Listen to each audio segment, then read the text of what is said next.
Durante años se encubrió que en el Fondo Indígena había un directorio conformado y que fueron ellos los que, prestándose nombres de ignorantes campesinos, comenzaron a fabricar una maquinaria enorme de proyectos fantasmas en todo el país. Este directorio estuvo conformado por Nemesia Chacollo, Juan Ramón Quintana, Luis Arce Catacora, Leonilda Zurita, Juanita Ancieta, Isaac Ábalos, Fidel Surco, Pedro Nuni, Julia Ramos y otros masistas. Le prometieron a Aramayo, como a todos los que usaban como fusibles, un encierro corto. Por supuesto que se declare culpable, pero pudo más la venganza de Evo Morales, que ordenó que le caigan con todo en un discurso en Palacio de Gobierno. El fallecido exdirector del Fondo Indígena fue posesionado por el entonces ministro de Economía y ahora presidente del fraude, Luis Arce Catacora, mediante una resolución suprema. Esta resolución de septiembre de 2013, este personaje decía al tomar posesión, que decía que va a convertir en instrumento liberador de los pueblos. Juró con el puño izquierdo, instó a la unidad y anticipó transparentar la gestión. Una y otra vez durante su linchamiento judicial pidió a los fiscales mediante memoriales se incluya en la investigación a todos estos personajes miembros del directorio, pero pudo más el encubrimiento y el ensañamiento.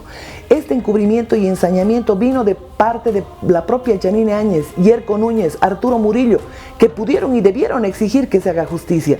Más bien fueron Áñez, Murillo y Núñez los que decidieron que continúen cautelándolo y linchándolo judicialmente hasta su muerte. Él envió reiteradas cartas a Murillo, a Yanine Áñez, a Yerko Núñez. Los tres hicieron caso omiso de todas esas notas donde, acompañando pruebas, pedía que se extienda la investigación a todos estos. Pero Murillo ya había negociado con varios de ellos y por supuesto se beneficiaron en esto Evo Morales, Álvaro García Linera, Carlos Romero y todo ese directorio mafioso y de corruptos. Lo propio hizo Arce Catacora, no solamente al momento de girar cheques para cada uno de los proyectos, sino también cobraba diezmos para autorizar la salida de los dineros del ministerio. Fueron varias de sus amiguitas, por no decir amantes, las que también se beneficiaron de todo lo que fueron los 3.000 millones del Fondo Indígena. Aparte de todo, Lidia Patti, que es la acusadora principal de la famosa mentira del golpe 1, debía al Fondo Indígena 2 millones. La extorsionaron para que sea ella la que dé la cara en los procesos, que por supuesto fracasaron. Fracasó el golpe 1, iniciaron el golpe 2. Pero todos estos mafiosos quedan en absoluta impunidad. Lo que no se atrevió a decir Marco Antonio Aramayo, que había un directorio conformado en el Fondo Indígena, un directorio conformado a la cabeza de varios ministros y por supuesto en el nivel superior de ese directorio conformado para el Fondo Indígena estaba Evo Morales Ayma. Por supuesto va a ser combatido la corrupción, caiga quien caiga, y no quiero ahí dirigentes que estén defendiendo a los corruptos. Fue quien, después de que denunciara Marco Antonio Aramayo, lo sentenció en un discurso en Palacio de Gobierno, indicando que el que no había denunciado oportunamente era precisamente el denunciante. Y en un solo día tuvo 14 audiencias de medidas cautelares, pese a que sus condiciones de salud no estaban aptas para asumir ni una sola de las audiencias, pero lo dejaron en total estado de indefensión. Jueces y fiscales corruptos que, pese al diagnóstico forense, realizaron todas las audiencias. En Fondo Indígena duele mucho, pero quiero decirles, vamos a intervenir, caiga quien caiga, tienen que ser juzgados y procesados dentro del Fondo Indígena. Varios dirigentes indígenas, entre ellos Jacobo Soruco Cholima, mucho antes de la denuncia y de asumir el cargo de director del Fondo Indígena Marco Antonio Aramayo, ya habían denunciado que existían una cantidad enorme de obras fantasmas. Vale decir, estaban los presupuestos girados a nombre de ciertos proyectos, pero cuando se iba al lugar no se encontraba absolutamente nada. Fue lo que denunció Jacobo Soruco Cholima y fue abatido a balazos en la puerta de su domicilio. El trabajo, el esfuerzo, el compromiso de la compañera Nemesia. Yo creo que es una de las ministras y ministros, ante los ministros, la más movilizada día y noche. Creo que ningún ministro aguantaría lo que hace la compañera Nemesia. Admiro, respeto su transparencia, su honestidad. A partir de allí fue precisamente el fallecido Marco Antonio Aramayo que inició las denuncias contra todos los jerarcas del MAS.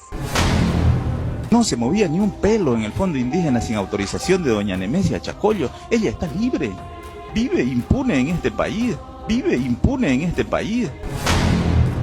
¿Quiénes estaban a la cabeza de esos proyectos? A la cabeza de proyectos fantasmas, a la cabeza de apropiación indebida de dineros, de desembolsos realizados para obras fantasmas.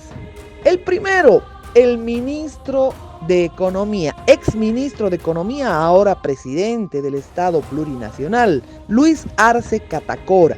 Era quien firmaba los cheques para los proyectos fantasmas y de acuerdo a versiones de varios que estuvieron involucrados en el tema y que constan en las declaraciones de la Fiscalía, resulta que estos también eran extorsionados pagando un diezmo para que se firmaran los cheques.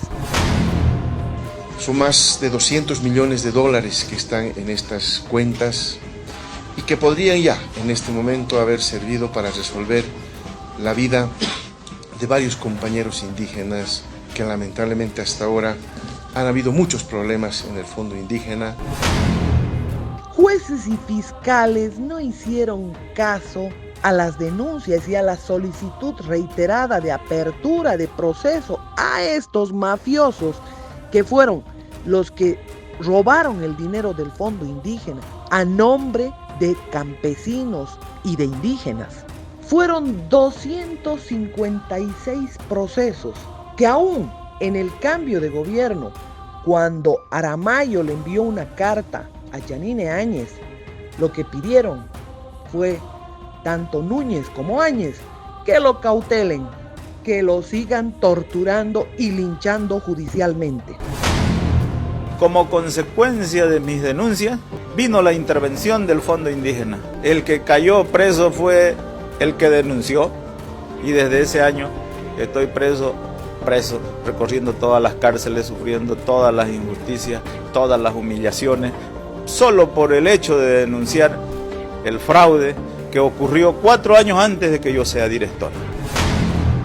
¿Qué se podía esperar de Áñez si hasta les prorrogó el mandato a los asambleístas? Todos ellos habían concluido su mandato, por lo tanto tenían que ir a su casa y tenían muchos de ellos que ser investigados también. Pero sobre esto, por supuesto que no se va a pronunciar derechos humanos, la ONU, todos aquellos organismos impostores que protegen el narcotráfico y el terrorismo en Bolivia. Ella fue la que aprobó los 3.462 proyectos por más de 5.000 millones, autorizó el financiamiento de 1.100 proyectos por valor de 729 millones bolivianos. Estos proyectos no salieron pues para Unidad Nacional, no salió para el MNR, salieron para los afiliados a las organizaciones sociales afines al movimiento al socialismo.